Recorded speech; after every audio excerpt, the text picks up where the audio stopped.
Ketika dia sudah bertobat, dia melakukan riyadhah juga, dan dia menjadi karakter yang baik.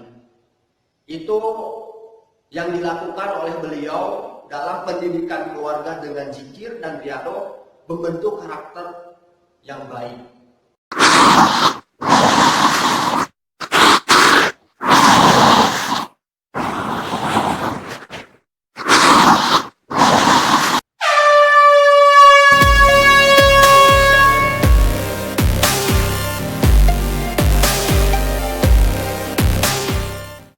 Macam-macam zikir itu juga banyak. Dari dengan kita membaca subhanallah, alhamdulillah, astagfirullah, la ilaha illallah. Bahkan kita membaca Al-Quran pun itu kita sedang berzikir. Ada begitu banyak macam-macam zikir, tetapi ada juga yang lebih utama dari zikir itu semua. Seperti halnya ada hadis riwayat Tirmizi yang mana afdhalul zikri la ilaha illallah. Zikir yang utama itu adalah la ilaha illallah. Dan Allah pun menyuruh kepada manusia supaya berzikir. Bahkan bukan hanya manusia saja, kepada semua makhluk yang ada di bumi ini, semua itu berzikir dengan caranya masing-masing. Ada ulama tasawuf yang menentukan bilangan zikir ini, zikir la ilaha illallah itu dilakukan setiap sehabis sholat itu. Mereka mendawamkan zikirnya itu sebanyak 165 kali setelah sholat.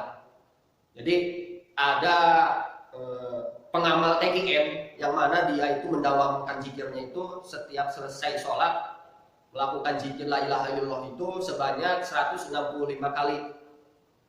Bahkan bisa lebih, jadi tidak ada batasnya. Ininya sekurang-kurangnya 165 kali.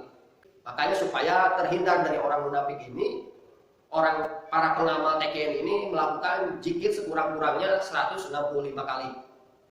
Apa ada rumusnya bahwa zikir la ilaha illallah itu harus 165?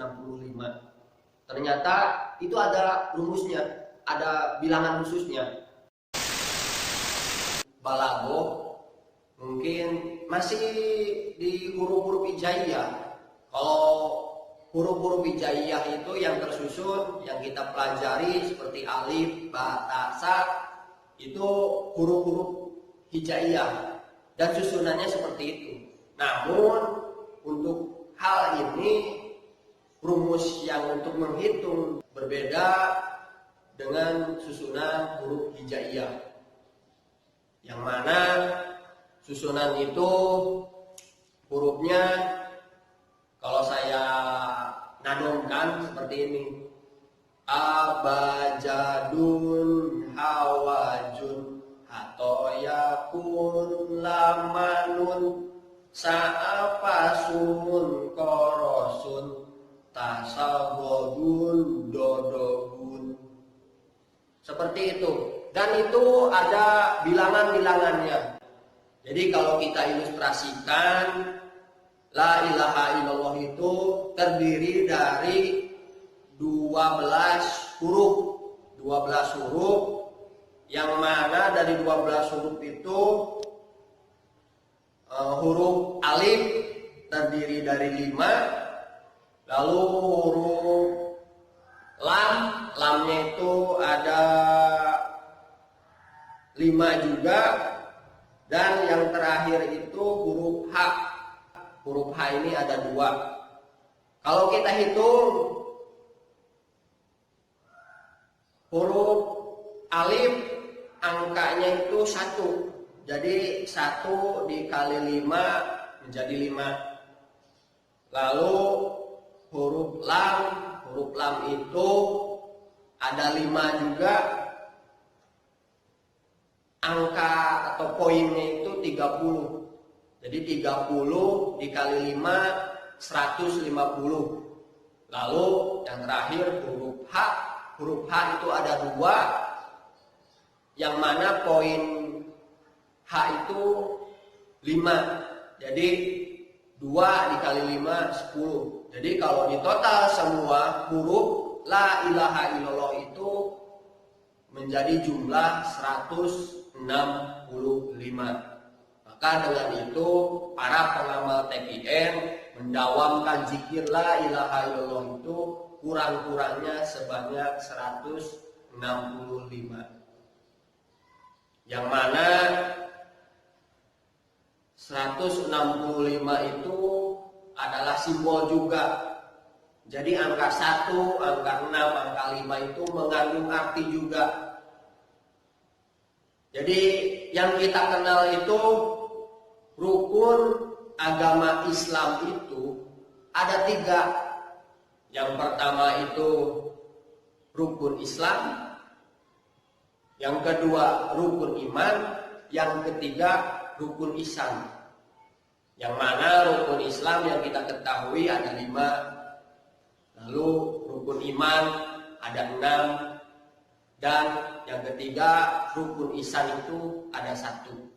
Ada kisah Nabi Muhammad SAW yang mana ketika beliau sedang berkumpul dengan para sahabatnya, lalu datang seorang, entah dari mana asalnya, dan orang yang datang ini kepada Nabi Muhammad ini langsung memberikan sebuah pertanyaan atau beberapa pertanyaan. Jadi menanyakan, apa itu Islam, apa itu iman, sampai apa itu ihsan. Dan ketika ditanya seperti itu, Rasulullah menjawab, apa itu Islam? Islam itu adalah membaca 2 kalimat syahadat, asyhadu alla ilaha illallah wa asyhadu anna muhammadar rasulullah. Lalu yang kedua, mengerjakan sholat, menunaikan zakat, lalu melaksanakan puasa, lalu melakukan ibadah haji bagi orang yang mampu.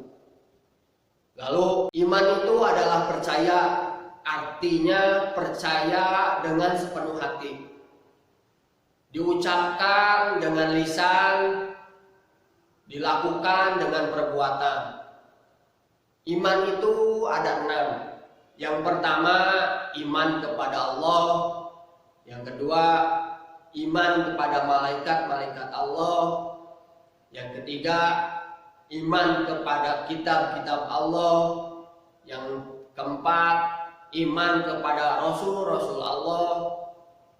Yang kelima, iman kepada hari kiamat. Yang keenam, iman kepada qada dan qadar. Lalu ihsan. Ihsan ini anta budallah ka'annaka taroh fa illam takun taroh fa innahu yaraka. Yang mana artinya ihsan itu engkau menyembah Allah seolah-olah engkau bisa melihat Allah.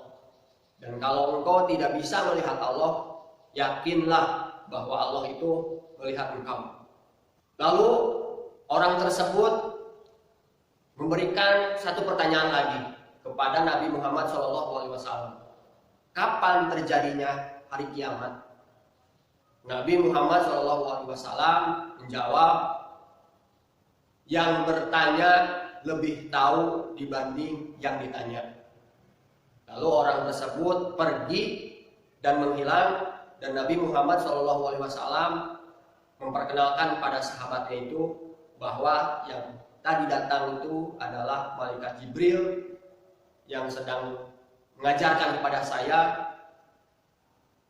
rukun agama Islam. Supaya kita sempurna dalam memeluk agama Islam ini, maka kita harus sempurna juga belajar dan memahami rukun agama Islam itu sendiri. Yang mana rukun agama Islam itu sendiri, yang pertama itu rukun Islam, itu bisa dipelajari dengan ilmu fikih. Yang kedua, rukun iman itu bisa dipelajari dengan ilmu tauhid. Lalu yang ketiga, rukun ihsan, yang mana ini bisa dipelajari dengan ilmu tasawuf. Jadi untuk menjaga supaya diri kita berada dalam nafs mutmainah, kita harus jaga dalam zikirnya. Lalu setelah zikir itu dijaga, lalu ditingkatkan lagi supaya zikir itu membekas pada diri kita, membekas pada kolbu kita, supaya Allah lah yang terus berada dalam kolbu kita. Cukup di sini video kali ini. Undur makola wala tandur makola. Bagi perkataan atau perbuatan saya yang salah, itu datangnya dari saya. Mohon dimaafkan.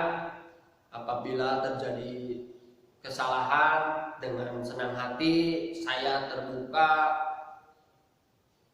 pengarahannya, pembenarannya dari sahabat mabo sekalian. Akhir dari saya, salam mamo. Wassalamualaikum warahmatullahi wabarakatuh.